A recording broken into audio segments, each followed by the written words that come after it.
Hello everybody, it is that time of year again where I want to talk about the best movies of the last year. And 2021 was a really good year for movies. I think that overall it had a really strong batting average for movies where there were a lot of just really solid or exceptional movies that came out last year. While I don't think it quite reached the heights of 2019, I do think it was a better year for movies than 2020, and there are so many movies worth mentioning that I do want to kick my list back up to 15. And now, like always, I was not able to see every movie that came out last year. I especially wanted to be able to see some movies like Petite Maman, Parallel Mothers, and Drive My Car, but they haven't been available to me to actually watch. They will not be included along with, I'm sure, a bunch of other movies that people really liked. But I want to talk about the ones that I did see. So let's get started. Number 15, The French Dispatch. Wes Anderson returns again with another incredibly charming outing, this time telling different stories shared by journalists in a small, fake European city. The French Dispatch proves to be incredibly charming, highlighting some of Anderson's best qualities for world-building, comedy, and creating memorable characters. While not his best, Anderson proves that even his average is still thoroughly entertaining.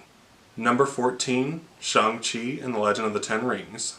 Indie darling director Destin Daniel Cretton proves he's more than capable on the blockbuster scene by delivering the best Marvel movie of the year, and Marvel's best standalone movie since Black Panther. The movie features the most dynamic and blood-pumping action in the MCU yet, while keeping a focus on the emotional aspect of a father-son story.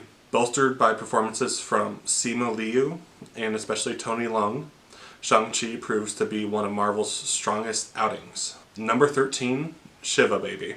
Easily one of the most underappreciated movies of the year, Emma Seligman creates a short but anxiety-inducing experience that might be more akin to a thriller than a comedy, only exemplified by Rachel Sennett's pitch-perfect lead performance in every young person's nightmare situation. Number 12, Spencer. Pablo Larraín inverts a traditional biopic to create a fever dream illustration of the mental state Princess Diana Spencer was in during a holiday weekend with the royal family in the early 90s. Kristen Stewart gives a career best performance, disappearing into her role as Diana, only helped by breathtaking cinematography and an amazing score. Number 11, The Last Duel. One of the more disappointing examples of a movie that should have gotten way more recognition during awards season, Ridley Scott delivers one of his best movies ever about the recounting of an assault from 3 different perspectives. Sharply written and impeccably directed, The Last Duel proves to be a timeless commentary on the power of the patriarchy, also featuring amazing performances from Jodie Comer and Adam Driver. Number 10, The Suicide Squad. Something along the lines of a remake and a sequel, The Suicide Squad shows how well its initial concept can be done when put in good hands. James Gunn continues to surprise with an absolutely ridiculous movie that has a well-thought-out emotional core. This time around giving each character a moment to shine and a satisfying character arc. It's an absolute blast from start to finish, and James Gunn shows that DC can make fun movies by giving us their best one in years.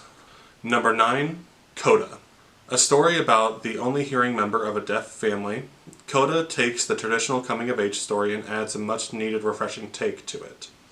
The movie features the most natural use of sign language into any media that I've seen, not only giving the community good representation, but also showing us an incredibly heartfelt story. Emilia Jones and Troy Kotsur share one of my favorite scenes of last year that is undeniably moving and solidified this movie amongst the best of the teenage wasteland movies.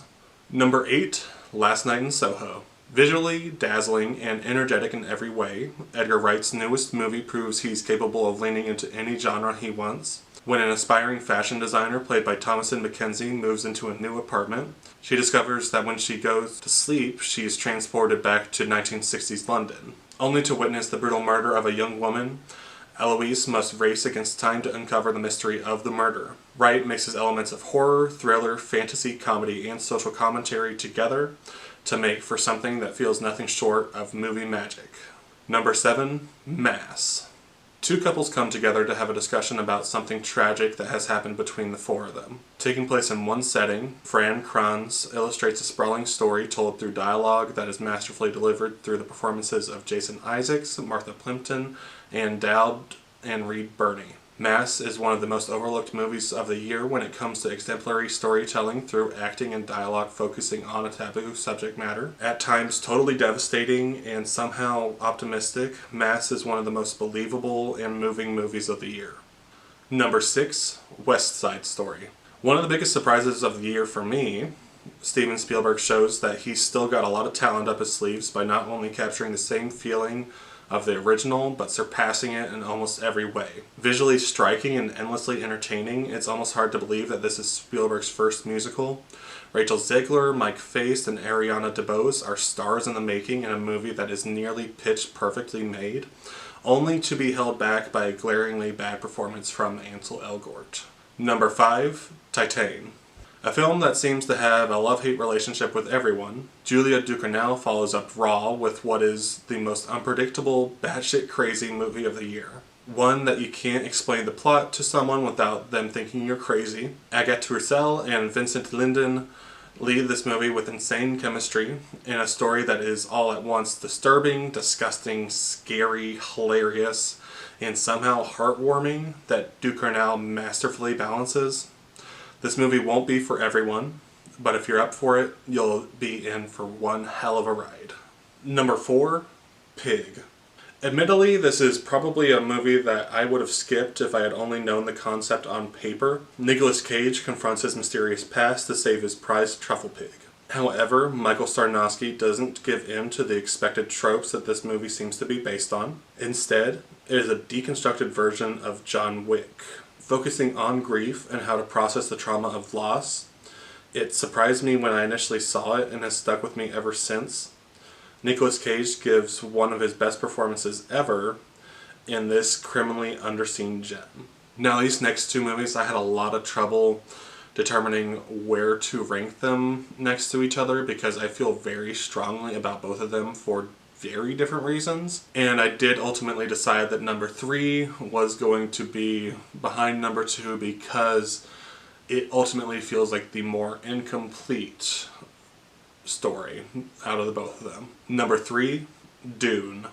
By far the best blockbuster of the year and the best sci-fi movie to come out in years, Dune proves that Denis Villeneuve is one of the best living directors by adapting an unadaptable novel. Villeneuve finds the balance between the exposition of the extensive world building in Dune and the actual story, making for an emotionally satisfying and believable look into this world. Dune is also technically the most impressive movie of the year from the sheer spectacle of the scale of the storytelling that blends seamlessly with the practical and visual effects, only bolstered by a phenomenal score and some of the best sound design I have ever heard in a movie. Dune was easily one of the best experiences I have ever had in a theater. Number 2, The Worst Person in the World. Joachim Trier creates one of the most thought-provoking movies of the year by focusing on introspection in the main character of a modern rom-com. Probably the most well-written film of 2021, The Worst Person in the World manages to be smart, hilarious, romantic, relatable, and melancholic, all shown through its main character Julie, who is trying to find meaning in her career path and romantic life. It's a movie that seems to have its fingers on the pulse of modern existentialism. It sticks with you long after its ending, along with giving us some of the best performances of the year from Renate Reinsve and Anders Danielsen-Lie. And once again, not everything made my top 15 this year, but there are a handful of movies that I would like to give honorable mentions because I just think that they deserve some recognition too. So here are my honorable mentions.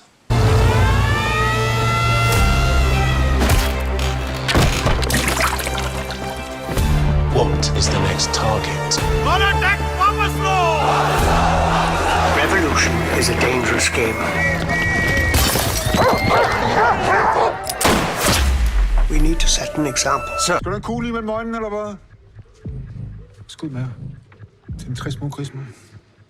Skud med, der siger til dig!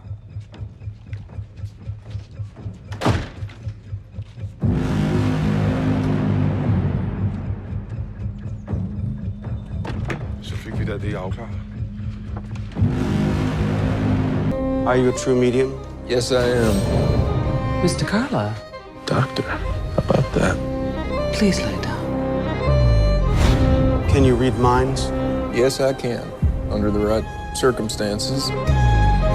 Keep your answers brief. What do I want? To be found out, same as everybody else.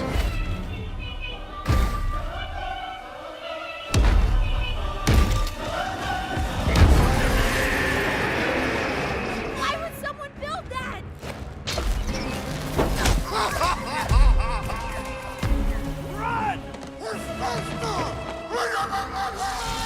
Family, hey. The time is flying and everything is dying. I thought by now I'd have a dog, a kid, and wife. The ship is sort of sinking, so let's start drinking before we start thinking. This is the life. This is the life. Bo, bo, bo, bo, bo.